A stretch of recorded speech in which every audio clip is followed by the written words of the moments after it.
அமரர் கல்கி எழுதிய பார்த்திபன் கனவு பாகம் 3 அத்தியாயம் 1 ரத்தின வியாபாரி. நான் மீனாட்சி. அமைதியான நீலக்கடலில் அழகிய அன்னப்பறவை போல் வெள்ளைப்பாய் விரித்த கப்பல் மேற்கு நோக்கி போய்க் கொண்டிருந்தது. சூரியன் உதயமாகும் நேரம். சூரியனின் வரவை எதிர்பார்த்து கீழ்வான முகட்டில் இயற்கை தேவி வர்ணக்கோலங்கள் போட்டு கொண்டிருந்தாள். கப்பலில் இருந்தவர்களிடையே பரபரப்பு அதிகமாய் காணப்பட்டது. அவர்கள் பெரும்பாலும் வர்த்தகர்களாக காணப்பட்டார்கள். எல்லோரும் அவரவர்களுடைய மூட்டைகளை எடுத்து வைத்து கப்பலிலிருந்து இறங்குவதற்கு ஆயத்தமாகி கொண்டிருந்தார்கள். சிலர் கப்பல் மேல்தளத்தின் ஓரமாக வந்து மேற்கு திசையை ஆவலுடன் நோக்கினார்கள்.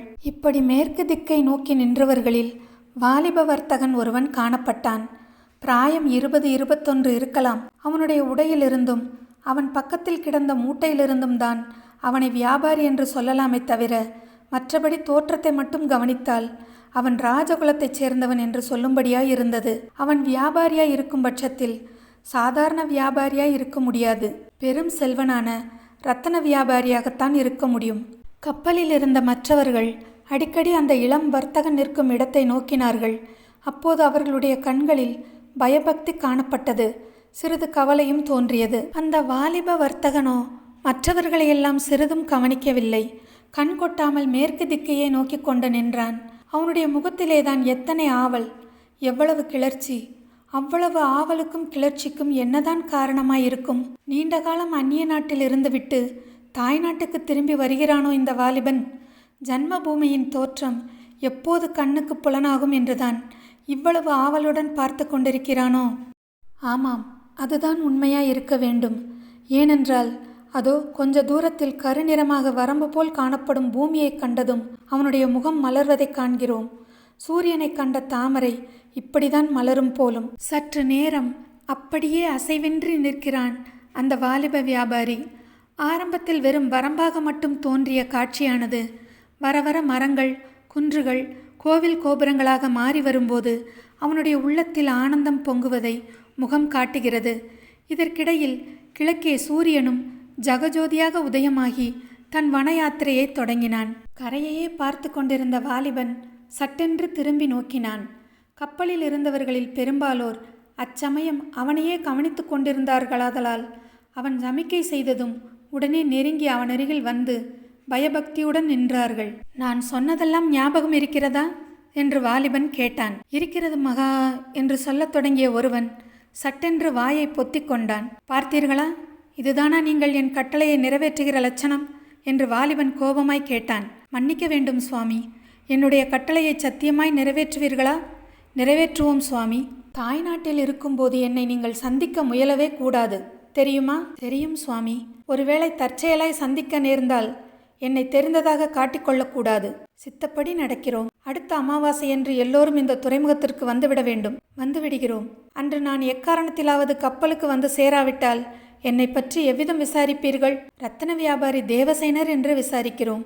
இதிலெல்லாம் கொஞ்சம் கூட தவறக்கூடாது. இல்லை சுவாமி, மேற்படி வாலிப இரத்தன வியாபாரி உண்மையில் யார் என்பதை நேயர்கள் இதற்குள்ளாகவே ஊகித்து கொண்டிருக்கலாம்.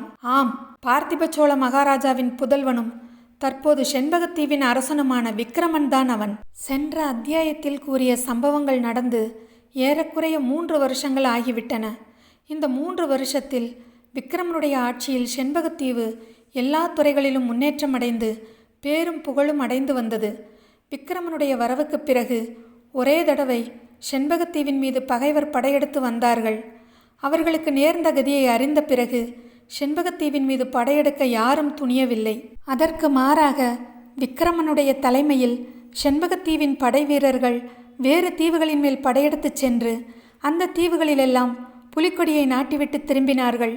விக்கிரமனுடைய வீர பிரதாபங்களையும் மேதாவிலாசத்தையும் மற்ற உயர் குணங்களையும் பற்றிய கீர்த்தியானது தூர தூரத்திலே உள்ள தீவாந்தரங்களிலெல்லாம் பரவத் தொடங்கியது.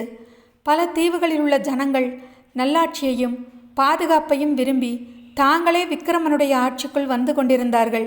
இந்த 3 வருஷ காலத்தில் விக்கிரமன் தன்னுடைய தாயாரையும் தாய் நாட்டையும் மறந்துவிடவில்லை. மற்றும் பல்லவ சாம்ராஜ்ய தலைநகரின் வீதியில் அவன் கண்ட இளநங்கையின் சந்திரவதனத்தையும் அவனால் மறக்க முடியவில்லை. செண்பகத்தீவின் பிரஜைகள் தங்களுடைய பாக்கியவசத்தினால் கிடைத்த புதிய அரசனின் வம்சம் நீடூடி விளங்க வேண்டுமென்னும் ஆசையுடன் விக்ரமனுடைய விவாகத்தை குறித்து சில முறை ஆலோசனை செய்து கொண்டார்கள். மகாராஜா விடை கொடுத்தால் தாய்நாட்டுக்கு சென்று சிறந்த அரசர்குலத்து பெண்ணை மனம் பேசி வருவதாகவும் சொன்னார்கள். அப்போதெல்லாம் விக்ரமன் அவர்களுடைய ஆலோசனையை மறுதளித்து விவாகத்தை பற்றி தன்னுடைய பரிபூர்ண வெறுப்பையும் தெரிவித்தான். இதற்கு அடிப்படையான காரணம் அந்த காஞ்சி நகர் பெண்ணினுடைய கருவிழிகள் ஞாபகம்தானோ என்னவோ, யாருக்கு தெரியும். நாளாக ஆக விக்ரமன் செண்பகத்தீவில் தன்னுடைய தனிமையை அதிகமாய் உணரத் தொடங்கினான். எவ்வளவோ ஜனக்கூட்டத்துக்கு நடுவில் இருந்தும் தான் துணையின்றி தனித்திருப்பதை அவன் கண்டான். வெற்றியும் புகழும் செல்வாக்கும் திரளான மக்களின் போற்றுதலும் இருந்தும் அவனுடைய இதயத்தில் நிறைவு ஏற்படவில்லை. அதில் ஏதோ ஒரு மூளை சூன்யமாக இருந்தது. அந்த சூன்ய மூளையானது நாளுக்கு நாள் பெரிதாகிக் கொண்டு வந்தது. நீண்ட நயனங்களை உடைய அந்த பெண் மட்டும் இங்கே என் அருகில் இருந்தால் என்ற எண்ணம் அடிக்கடி உண்டாயிற்று. அது அவனுக்கு அளவில்லாத வேதனையை அளித்தது. அந்த வேதனை தரும் எண்ணத்தை அவனால் மறக்க முடியாமல் இருந்ததோடு அந்த வேதனையின் நடுவிலேயே ஒருவித இன்பமும் இருப்பதை அவன் உணர்ந்தான். தன்னை அறியாமல் அடிக்கடி அவன் பெருமூச்சு விட்டான். சில சமயம் அவனுடைய உள்ளத்தை கொள்ளை கொண்ட பெண்ணின் முகம் அவன் மனக்கண்ணின் முன்னால் தோன்றும்போது அவனுடைய இருதயமானது விரிந்து பொங்கி மேல் நோக்கி எழுந்து நெஞ்சை அடைத்து விடுவது போல் உணர்ச்சி உண்டாகும். வேதனையுடன் இன்பமும் கலந்து உண்டாக்கிய இந்த ஞாபகத்தை அவன் ஓரளவு மறப்பதற்கு உதவியான ஒரு சம்பவம் 2 மாதத்திற்கு முன்பு நேர்ந்தது. ஒரு நாள் இரவு விக்ரமனுடைய கனவில் அருள்மொழி ராணி தோன்றினாள். மகாராணிக்குரிய ஆடை ஆபரணங்கள் ஒன்றுமில்லாமல் தூய வெள்ளை ஆடை உடுத்தி விபூதி ருத்ராட்சம் அணிந்து அவள் சிவபக்தியில் கனிந்த சிவவிரதையாக காட்சி தந்தாள். முன் எப்போதையும் விட அவளுடைய முகத்தில் தேஜஸ் அதிகமாக ஜொலித்தது. நாவில் நமச்சிவாய மந்திரத்தை ஜபித்து கொண்டு வந்த அருள்மொழி தேவி விக்ரமனை கனிவு ததும்ப நோக்கி, "குழந்தாய், எனக்கு விடை கொடு" என்றாள். விக்ரமன் ஒன்றும் புரியாமல் திகைத்து, "அம்மா, இத்தனை நாள் கழித்து இப்போதுதானே உன்னை பார்த்தேன். அதற்குள் போக விடை கேட்கிறாயே, எங்கே போகப் போகிறாய்?" என்றான். அருள்மொழி ராணி அதற்கு விடை கூறாமல், "அப்பா, குழந்தாய், நான் ஒரு வாக்குறுதி கொடுத்து விட்டேன். அதை நீ நிறைவேற்றித் தர வேண்டும். முக்கியமாக அதன் பொருட்டே உன்னை பார்க்க வந்தேன்" என்றாள். "என்ன வாக்குறுதி அம்மா? யாருக்கு கொடுத்தாய்?" "சக்கரவர்த்தியின் மகள் குந்தவியை நீ கல்யாணம் செய்து கொள்ள வேண்டும்." விக்ரமன் திடுக்கிட்டு, "இது என்ன அம்மா சொல்கிறாய்? சக்கரவர்த்தி மகளுக்கும் எனக்கும் என்ன சம்பந்தம்? யாருக்கு இம்மாதிரி வாக்கு கொடுத்தாய்?" என்று கேட்டான். "சிவனடியாருக்கு வாக்கு கொடுத்தேன். குழந்தாய், ராமபிரான் தகப்பனாரின் வாக்கை நிறைவேற்றியது போல நீ என்னுடைய வாக்கை காப்பாற்ற வேண்டும்." இவ்விதம் சொல்லிவிட்டு அருள்மொழி தேவி விக்ரமனுடைய அருகில் நெருங்கி அவனுடைய சிரசின் மீது கையை வைத்து ஆசீர்வதித்தாள். உடனே விக்ரமன் கண் விழித்து எழுந்தான். "நல்ல வேளை, இதெல்லாம் கனவாய் போயிற்றே" என்று சந்தோஷப்பட்டான். கனவில் கண்டதெல்லாம் வெறும் சித்த பிரமை என்பதில் ஐயமில்லை. பழைய பேச்சுக்களும் நினைவுகளும் குழம்பி இப்படி கனவாக தோன்றி இருக்க வேண்டும். இல்லாவிடில் இத்தனையும் நடந்த பிறகு சக்கரவர்த்தி மகளை கல்யாணம் செய்து கொள் என்று தாய் தனக்கு கட்டளையிடுவாளா? இதை பற்றி சிவனடியாருக்கு அவள் ஏன் வாக்கு கொடுக்க வேண்டும்? ஆனாலும் இந்த கனவுதான் விக்ரமன் காஞ்சி நகர் பெண்ணின் நினைவை ஒருவாறு மறப்பதற்கு உதவி செய்தது. கனவு கண்டது முதல் அவனுக்கு தன் அன்னையை பார்க்க வேண்டும் என்ற ஆசை மிகுந்தது. அவள் எங்கே இருக்கிறாளோ, தன்னை காணாமல் எவ்விதம் பரிதவிக்கிறாளோ, அன்று முதல் தாய்நாட்டுக்கு திரும்பி போக வேண்டுமென்ற ஆர்வம் விக்ரமனுடைய உள்ளத்தில் பொங்கத் தொடங்கிற்று. போய் அன்னையை இங்கே அழைத்து கொண்டு வந்துவிடலாம். தந்தை கொடுத்துவிட்டு போன சோழர் குலத்து வீரவாளையும் திருக்குறளையும் எடுத்துக்கொண்டு வரலாம். இவ்விதம் தீர்மானித்து கொண்டு மந்திரி பிரதானிகளிடமும் மற்றுமுள்ள முக்கிய பிரஜைகளிடமும் தன் தீர்மானத்தை தெரிவித்தான். அவர்கள் எவ்வளவோ ஆட்சேபித்தும் விக்ரமனுடைய உறுதியை மாற்ற முடியவில்லை. ஒருவேளை திரும்பி வரும்போது உங்களுக்கு ஒரு மகாராணியை அழைத்து கொண்டு வந்தாலும் வருவேன் என்று விக்ரமன் விளையாட்டாகச் சொன்னது அவர்களுக்கு ஒருவாறு திருப்தி அளித்தது. ஆகவே தாய்நாட்டுக்கு போக சகல வசதிகளுடன் வர்த்தக கப்பல் ஒன்று சித்தமாயிற்று. அந்த கப்பலில் இரத்தன வியாபாரியாக வேஷம் பூண்டு விக்ரமன் பிரயாணமானான்.